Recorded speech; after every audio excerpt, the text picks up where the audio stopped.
Hey, high school literacy leaders. Welcome back to Curriculum Chats. This is DLC Foster Yankee, and in this video, I'll be discussing lessons 7 and 8. This is wrong. In the first section of the Things Fall Apart unit. So we'll get started with lesson 7. In this lesson, students will make connections to personal experiences, ideas in other texts and society.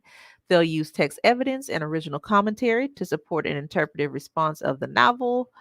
They will analyze how Achebe develops complex yet believable characters, including archetypes, through historical and cultural settings and events. There is one text for this lesson, Things Fall Apart. Sorry, two texts. We have Things Fall Apart by Achebe, and we're also using the Igbo Culture and History text. The materials for this lesson are the Mentor Sentence Journal, Organizing Evidence Tool, Vocabulary Journal, and reference guides, the Academic Discussion Reference Guide, Annotating and Note-Taking Reference Guide, and Questioning Reference Guide, in addition to the Section 1 question set. For the lesson overview, we will analyze Achebe's use of character foils, and we will now take a closer look at the 6 activities that make up lesson 7. Lesson 7 begins where lesson 6 left off, with students meeting in groups to compare the words they wrote down in their vocabulary journals while reading chapters 8 and 9. One word is selected from each group and used to respond to vocabulary exercises, which I always recommend in the form of a choice board. Next, students work in small groups to read and annotate women's associations and secret societies from the Igbo Culture and History document. Then they respond to the question, in Things Fall Apart, what connections can you make to women's associations and secret societies, in addition to the ones noted in the essay? They will cite evidence from both texts to support their answer. The group then chooses one specific aspect of either women's associations or secret societies that they have read about in Things Fall Apart and shares it with the whole class. Next, students consider how Achebe develops the female characters in the novel by choosing one female character to analyze and making a connection to the character they chose and something they read about in women's associations. Finally, each group shares their character analysis with the rest of the class. To support students, the teacher should be intentional about student grouping and reading abilities for the text. The teaching notes provide suggested supports for specific student struggles, such as determining central and supporting ideas or vocabulary and language, as well as additional challenges for students who demonstrate advanced competency. The teacher might also create a list of the female characters introduced in the novel so far and either assign students a character or allow them to choose. I also suggest having students create anchor charts for their characters because those would make great additions to the classroom environment. In activity 3, either the teacher or a student reads aloud from the novel starting on page 66 to a specific point on page 67. Then students complete a quick write response to the quotation. But if the oracle said that my son should be killed, I would neither dispute it nor be the one to do it. That's on page 67. And they respond in a quick write in their learning log, considering how Obiarika's views are different from Okonkwo's and how they know, citing evidence from the text to demonstrate the connection. To support students, the teaching notes suggest drawing attention to the biblical story of Abraham and Isaac to discuss parallels, which is an illusion that I missed when I read the novel. Moving on to activity 4, students work in groups to skim chapter 8 and look for differences in opinion between Okonkwo and Obiarika. Hopefully I'm saying that right. And discuss the question, how does Achebe use Obiarika to highlight aspects of Okonkwo's personality? To support students, the teacher might direct them specifically to the passage on page 69 from Okonkwo was beginning to feel like his old self through the end of page 70. If students need additional guided support, the teacher might have them use an analyzing relationships tool.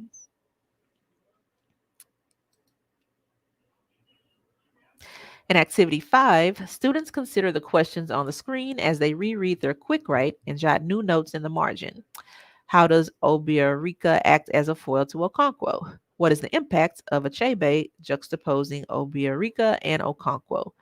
Then they use the organizing evidence tool to gather and organize their thoughts, writing their central claim or thesis at the top of the tool, developing at least two supporting claims for their main claim, and for each claim, providing evidence from the text. Then, analyzing the evidence by explaining how the evidence supports the supporting claim and their central claim. They wrap up by revising their quick write. To support students, the teacher might provide sentence frames or stems for the quick write. To conclude Lesson 6, students read chapters 10 through 11 in Things Fall Apart, respond to questions from the Section 1 question set in their learning log, and write new or interesting words in their vocabulary journal, and at least two sentences they find interesting in chapters 10 through 11 in their mentor sentence journal. To support students, the teacher might allow them a choice in whether they are reading independently in pairs or small groups as long as they are reading. That brings us to Lesson 8. Students are interacting with sources in meaningful ways, such as note taking, annotating, free writing, or illustrating. They're also analyzing how historical and cultural settings influence characterization, plot, and theme in chapters 10 through 11, and analyzing how Achebe's diction and syntax contribute to the mood, voice, and tone of chapters 10 through 11. And we have our same two texts for this lesson. And the materials are the Mentor Sentence Journal, Organizing Evidence Tool, Vocabulary Journal, Academic Discussion Reference Guide, Annotating and Note Taking Reference Guide, Questioning Reference Guide, and Things Fall Apart Section 1 question set.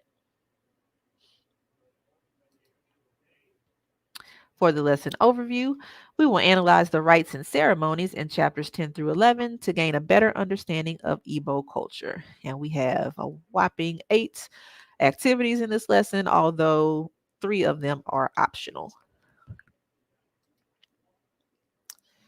So the first activity, which is optional, picks up where the last activity in lesson 7 left off. Students are back in groups comparing the words they wrote in their vocabulary journals. One word is selected from each group and used to respond to the vocabulary exercises. Again, I recommend the creation of a choice board with all of these activities on it. It will be reusable. They just pull it out whenever the teacher decides to do this activity. And the teacher could always say by the end of the week or by a certain day, students need to have this many activities or exercises completed. So, since they do these activities so often, we should also see lots of student contributions to the class word wall. In the next, also optional activity, students work in pairs to discuss the mentor sentences they identified in their mentor sentence journal during the reading, using the questions on the screen to guide their discussion.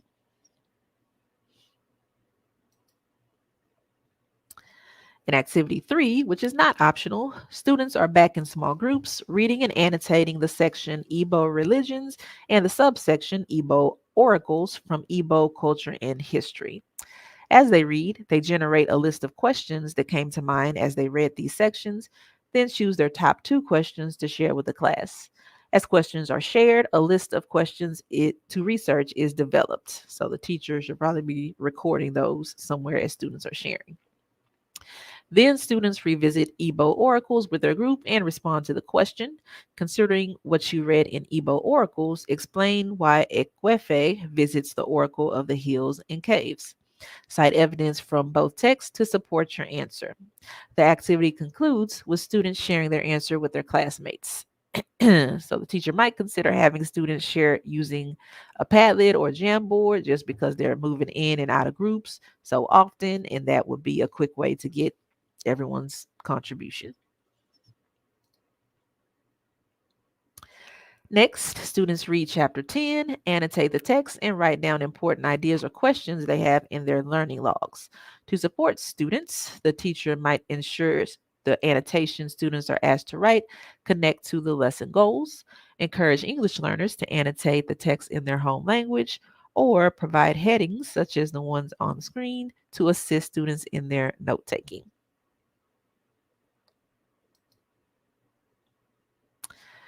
After reading, students consider what happens in chapter 10, then work in small groups to write 2 literal questions, 2 interpretive questions, and 1 universal question. If students need additional support, there are samples of each type of question in the teaching notes.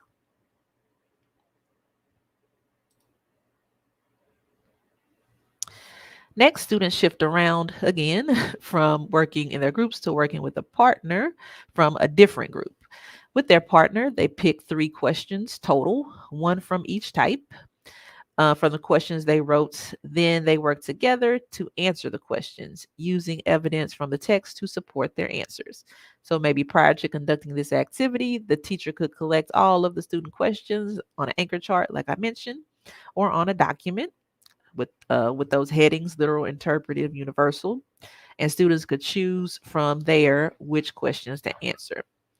To support students, the teacher might model how to use academic language in a discussion or direct students to the academic discussion reference guide for discussion stems, norms, and a reflection checklist.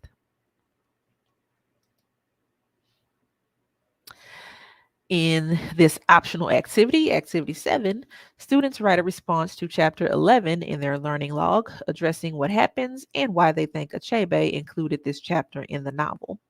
Then they share their ideas with their group and pick one idea to share with the class.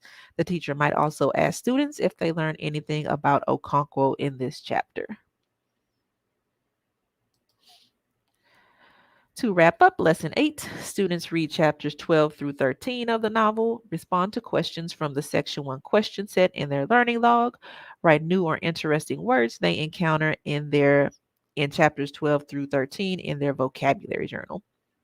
To support students, I would recommend that the teacher be intentional about which questions students are required to answer because it has been a long lesson at this point and class time is likely short. Right. So for our cubs for lesson 7, we have students will know the differences between Okonkwo and Obiarika. They'll understand how Achebe develops complex yet believable characters, including archetypes, through historical and cultural settings and events, and be able to analyze Achebe's use of character foils to juxtapose Okonkwo and I can't say it anymore, Obiarika. Did I spell it right? Obiarika. I misspelled it in the be able to, using a quick rate. And for lesson 8, students will know the significance of, I do not know this word, Egwugu ceremony in chapter 10. They'll understand how historical and cultural settings influence characterization, plot, and theme in chapters 10 through 11, and be able to use text evidence to answer questions about the ceremony in chapter 10.